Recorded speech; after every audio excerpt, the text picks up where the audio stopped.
Per Sant Jordi soc més d'estar al carrer, si fa sol ja és espectacular. La veritat que Sant Jordi per mi és el meu dia preferit de l'any, així que seria envoltada de molta música, de moltes paradetes amb llibres i de roses. Jo soc més de totes dues, tant un llibre com d'una rosa. De drac o cavaller i cavallera em quedo amb drac, 100%. Soc més de foc que no pas d'una armadura. No m'he acabat mai l'últim llibre dels Jocs de la Fam. De fet, les dues últimes pel·lícules no les he vist perquè sempre he tingut l'esperança d'acabar-me l'últim llibre.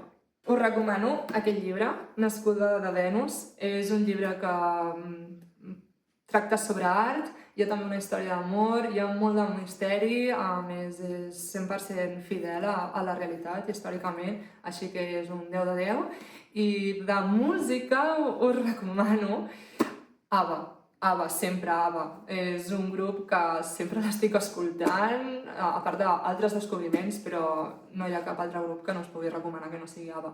Aquest any li regalaria una rosa a la meva germana. No viu aquí i fa molt de temps que no pot celebrar Sant Jordi, així que seria per ella.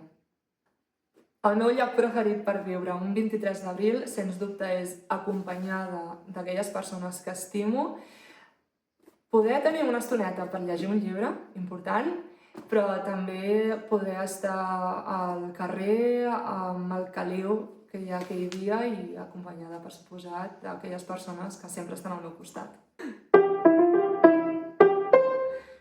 Una anècdota que tinc del dia de Sant Jordi va ser fa uns quants anys, quan estava al conservatori estudiant i també batxillerat. Era un dia que tenia moltes assignatures a la tarda al conservatori, estava supertrista perquè no podria aquell dia viure al carrer.